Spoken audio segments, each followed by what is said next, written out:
Welcome to Creekside Chats with successful multifamily real estate investors. Dr. Allen chats with successful investors exploring their journey from setback to triumph. Through this window, we glimpse the truths that inspire our guests to invest abundantly and flourish in all areas of life. And now your host, Dr. Allen. Welcome to Creekside Chats with successful multifamily real estate investors. I'm your host, Dr. Allen. Today's guest, with over 30 years of bookkeeping and business management experience, provides premium cloud-based bookkeeping services, freeing real estate investors to focus on profit and growth. His company creates order from chaos. He has a lifetime of experience in owning and managing his own businesses. Welcome to the show, Dave Rice. Well, Dave, I'm pleased to have you on the show today. Thank you for taking the time to be with us. And I'm looking forward to getting to know who the real Dave Rice is.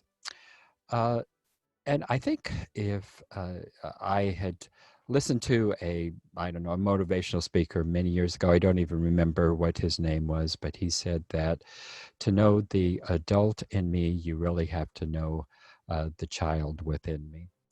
So let's step back to your childhood and think back upon a time in your life that you would consider to be, as you look back on it now from your adulthood, consider to be a formative experience that led you to be the person you are today. Sure, happy to, and thanks for having me on the show, Alan. It is interesting when you brought this up because I immediately go to one memory. When I was about 12 years old, I'm originally from Wisconsin. I live in Naples, Florida now for the last 25 years, but originally from Wisconsin. And a friend of mine invited me to spend the weekend on his family's boat up in Bayfield, Wisconsin, up in the Apostle Islands. And I can close my eyes right now and I'm on that boat at 12 years old. It was the most amazing thing. I spent the weekend on the boat with them. I was a wheel hog. I steered the boat every second I possibly could. I soaked up everything I possibly could about that boat. And I realized then, I'm not sure how I'm going to make a living, but I know what I'm going to do with my free time. And we've done a great deal. We've spent a great deal of time on the water ever since. And our whole family life kind of has revolved around it. So it was a big deal. Yeah. Well, that is interesting that that occurred at such a young age, and you were going to commit to it one way or the other, and in fact you have. So talk to us a little bit about those water experiences, not just your own, but you said that it's been a part of not just your life but your family's life. So talk to us a little bit about those experiences. Well, when I was in my, I guess, late 30s, my business at the time was going very, very well. And I had a great partner. I had a great operations manager. And my partner and I both realized that we had a business that was functioning pretty well on its own without either of us involved day to day. We were involved, but not day to day. And we were living in Florida. My business was based in Wisconsin.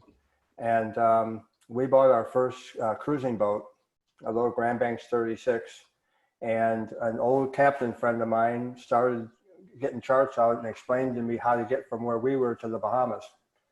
And we packed up what we thought we needed. We knew so little that we didn't worry about what we didn't know. And we spent, it was my wife, myself, my two kids who were in middle school and high school at the time, and the family dog, and we headed off to the Bahamas and spent a month the very first time. And we were so hooked on the experience. We ended up over the next 10 to 12 years, we were on the boat about 90 nights a year. And other than 4 years when we lived aboard full time, our kids went off to college. The day our youngest went to college, we moved aboard the boat, and that was our 4-year run then. But we've covered the Gulf Coast from Houston to Naples, the entire East Coast, all the way to Boston. And we've been all over the Bahamas. We've been to hundreds of islands in the Bahamas. We've cruised down from Key West down to Guatemala, now along the whole Mexican coast, up into the Rio Dulce. It's just been a wonderful um, facet of our lives. Wow, that is that is amazing, and I'm happy for you and your family to have had those experiences. Let's go back to that first experience. You said you bought this boat, and a captain friend of yours said, "Hey, you can go to the Bahamas." Mhm. Was this your first open water experience? Well, it really was. We were pretty green, but this was a friend of mine who was about 25 years older than me, and he and I ended up delivering boats for fun for other people for many years. And um, yeah, he just said, common sense is about 99% of this, and he felt like we had it. And yeah, we just packed up what we thought we needed, forgot a few things, and started following the charts. From Naples, you go through Lake Okeechobee and over to the East Coast, and then you wait for a weather window to cross over to the Bimini area. It's only 45 miles from the east coast of Florida to the first batch of islands in the Bahamas. Most people don't realize that. It's very, very close. And 45 miles on land doesn't sound like very far, but on open water, that sounds like a million miles to me. and it does to a lot of people. A lot of people get frightened when you get away from shore, when you can't see Yeah, shore anymore. And yeah. and frankly, that's when we're the most comfortable. Oh, really? Yeah, yeah, we love Was that. it that way your first time, or did you have some skepticism and some fears? Am I doing the right thing when you got out there and away from the shoreline? Well, it was funny because my parents said, "Now you're taking our grandchildren with you, correct?" And I said, "Yes, yes, we are." and they said, "Do you expect to bring our grandchildren back?" And I said, "Yes, we do." And and I said, "Of course, we'll wait for some buddy boats to go over with us, so we won't go alone," Oh, okay. which was a total lie, but it got my mom off the phone. Um, and once we got over there, we just found a community of cruisers. Uh-huh. And this is just what people from Florida and the southern east coast of the states do.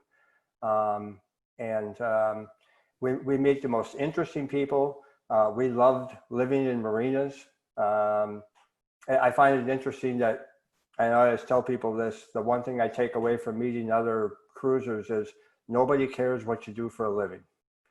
All that matters is where have you been, where are you going, what kind of anchor do you use?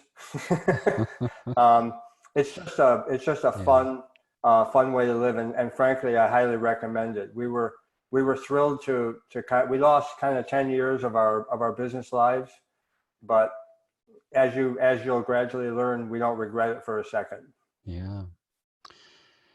Well, another thing I'm curious about is you said you packed up the family, and it was a middle school child and a high school child. Mhm. I mean, I've been on some of these boats when I lived in Guam, and they're cute, but there's not a lot of space on them. So tell us about putting a middle school child and a high school child on a confined experience like that. For how many days was this? I think our first trip was 26 days. 26 days. So tell us Yeah, about that experience. it was it was interesting. Our kids, they got along well anyway. A son and a daughter, and they got along well anyway. But what was interesting to us is that it taught everybody that they have to contribute. There's things that have to be done, and when mom and dad were doing certain things, docking the boat or getting the anchor down or whatever, we couldn't be bothered with their problems. Uh-huh. And they learned that pretty quickly. I'm telling you, and even I can remember that first trip. I think it rained 21 days out of the 26, Oh, wow. and but we just didn't let it bother us. And they were scared to death because there was no television on the boat. And after 2 days, they forgot about that. Oh, So and we didn't have cell phones and things like that, or at least we didn't have them that would work over there. So none of that really mattered. And we got to the point where we would get to the anchorage for the day, and they would be in the water before we even got the anchor down. They just head up to the bow of the boat, dive off, and we'd spend the day in the water. We had a little tender that we attached behind us, and they ran around in that. And people say, oh, it's the cruising life is easy. No, it's a lot of hard work, but it's the most rewarding hard work I think we've ever done. Well, I'm sure that's some wonderful experience or some wonderful memories for your children. I'm sure they'll cherish them for a lifetime. Have the kids remained involved in seafaring, or? Well, our son went into the military out of college. He was a ROTC scholarship and went into the Army. Went overseas. He was an infantry officer, a ranger. He was the tip of the spear. We had 5 rough years knowing where he was. He was in Afghanistan for a year. He was in Iraq for almost a year. And those were really troublesome years for us. We, hadn't worried a lot. But now he lives here in Naples, and he can't imagine anything more fun than being out on the boat fishing or lobstering or crabbing or just running around. He and his wife and our 2 granddaughters, they love being on the water. So he's still somewhat involved. Our daughter is an officer in the Coast Guard. Oh, yeah. So we had a little influence there, I believe, too. Probably so. Yeah. So so they've kind of stuck with it, and we don't have a boat at the moment, but we're in the process of the next one. But tangentially, the thing is, they're both really, really self-sufficient, and I think the times that we spent on our vacations, kind of reflected that. Yeah. No doubt. Another thing, I knew when I lived on Guam, I knew several people who actually lived on their boats, and that was their home.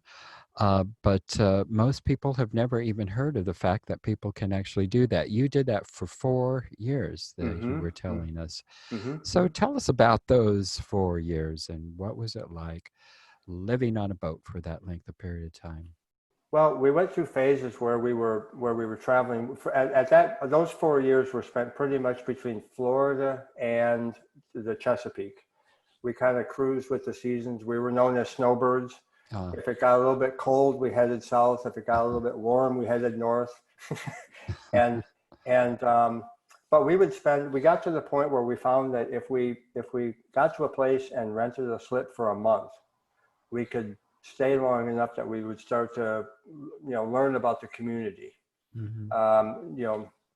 Moving every day, you don't get to see much except what's on the water. But when we stopped somewhere and stay a month, we really, got to know communities and got to know people, and it made it much more enjoyable. So we learned quickly that you can rent a dock for a month for about what you can pay for a week. So you might as well stay a month.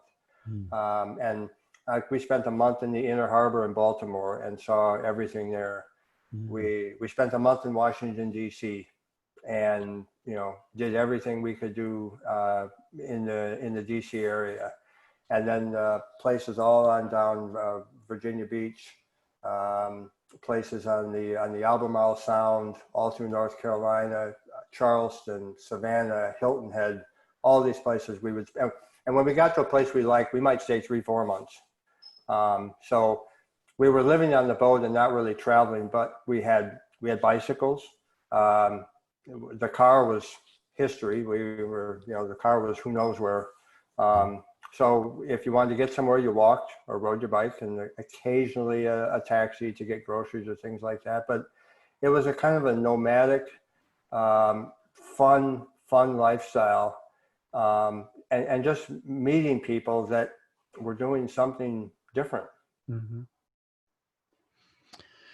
Well, that's I think that's probably an interesting perspective upon the communities as well. Most of us, when we go into a community, we're not experiencing it from the waterfront, Right. and we're not experiencing it from that perspective that you did. talk to us a little bit about how you think that experiencing communities from that waterfront experience is different from coming in from the land like most of us would be doing. Well, we used to laugh about it once in a while. It happened a few times where we would ask directions to get somewhere, and they would say, well, it's down that road and just over the hill, or it's around that corner and just down at the next turn. Well, they didn't realize we were walking. Everybody just assumes that you're driving. And we walked and walked and walked and walked and walked at times. But the waterfront community and waterfront communities that have revived themselves, they always start at the waterfront.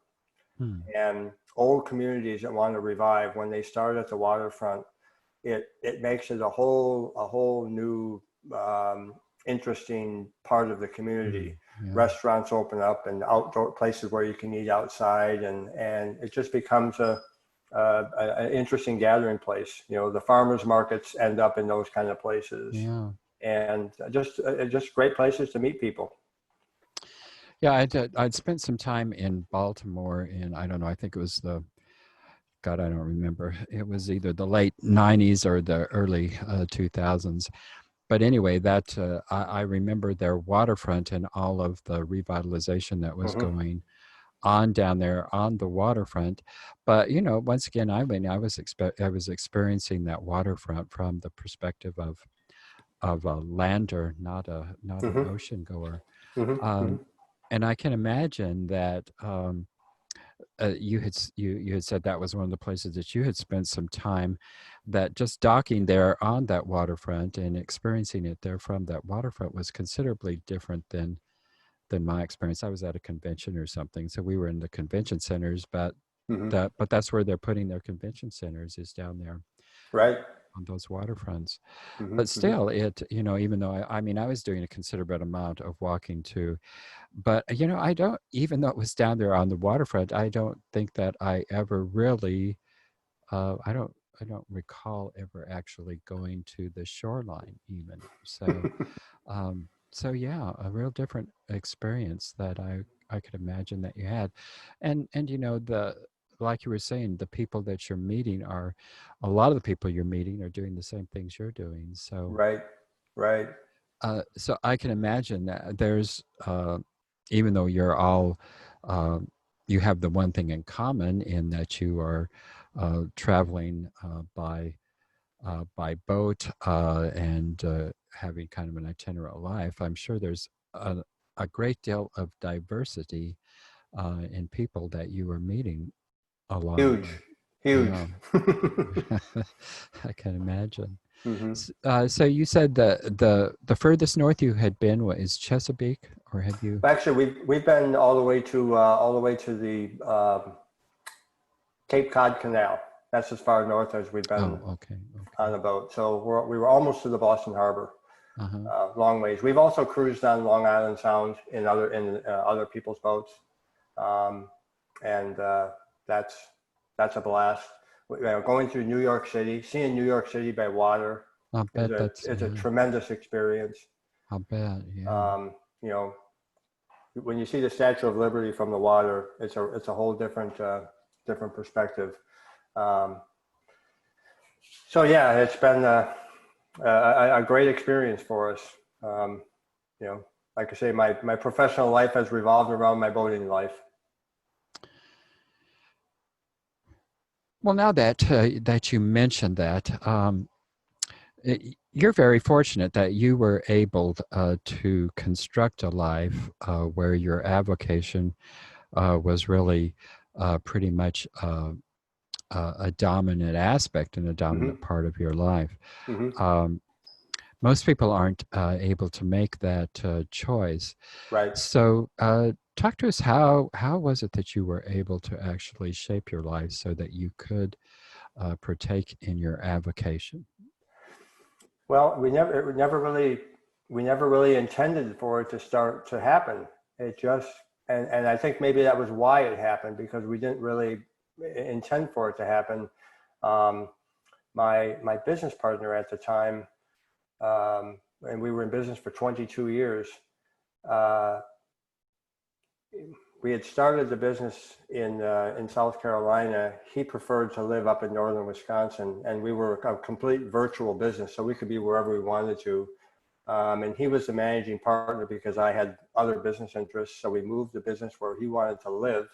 And he was a guy that loved to hunt and fish, and he was all over North America. I mean, he's been fishing way up into places in Canada I've never heard of, and those were his interests. My interests were being on the boat all over the Southeast and the Bahamas, and we just kind of gradually fell into it. We ended up with some really great employees, with a tremendous operations manager who could handle the business from day to day, and we realized one day that, hey, you don't have to be here every minute, and I don't have to be here every minute, and this thing is running great because we have the right people in the right place. And it just kind of gradually grew into that.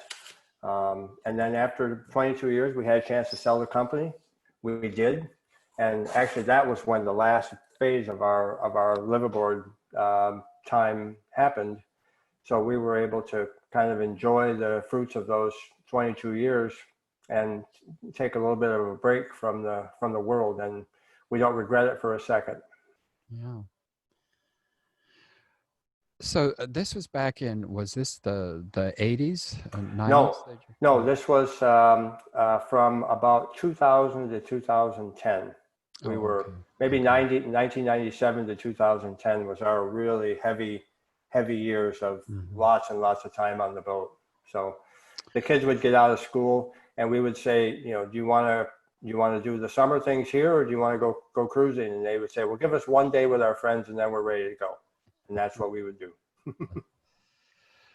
So you said your business was primarily virtual business. Mm-hmm. That was you were avant-garde in regards to that. There was not a whole lot of virtual businesses happening, and I mean the opportunities were opening up in the late 90s and early 2000, but there wasn't a whole lot of it.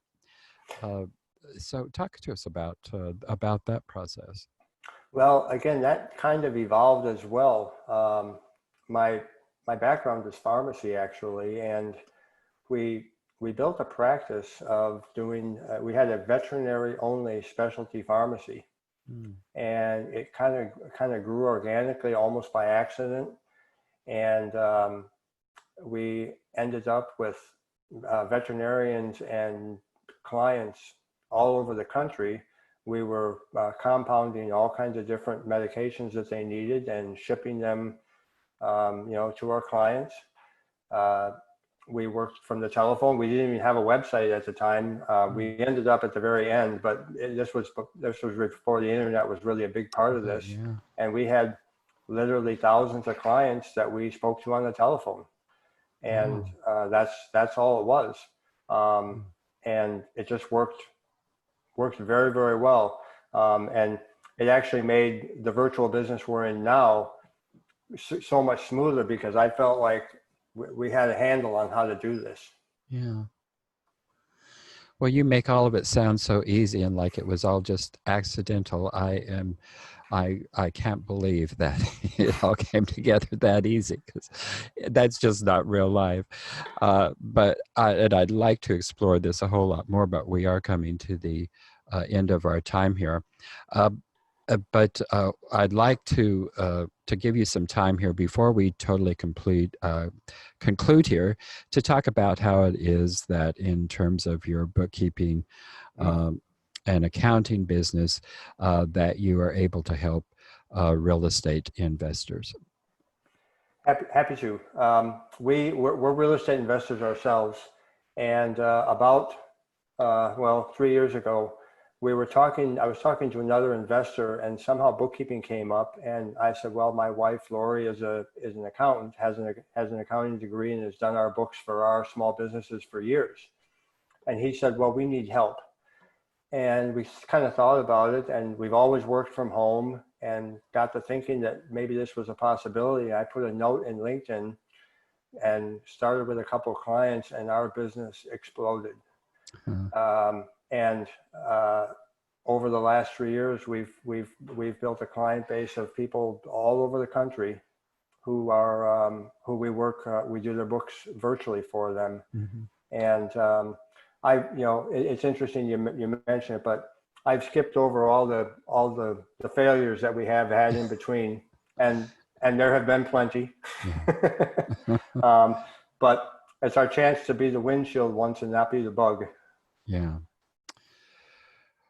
Well, I certainly hope that we can get back together in the not too distant future, because almost always those failures and setbacks are things that we get to talk about in my interviews, but we just haven't had time to get to that today. It's just been fascinating talking with you about your avocation. And thank you. And I thank you for allowing us the time to do that. So thank you so much, Dave, for being on the show, and I look forward to future conversations in the not too distant future. Thank you, Alan.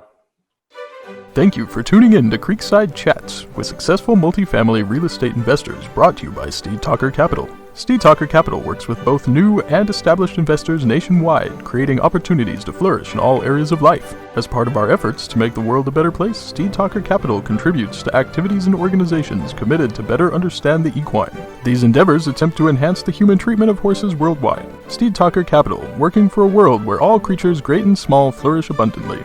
For resources to enhance your well-being through multifamily real estate investment, connect with us online at capital.steedtalker.com.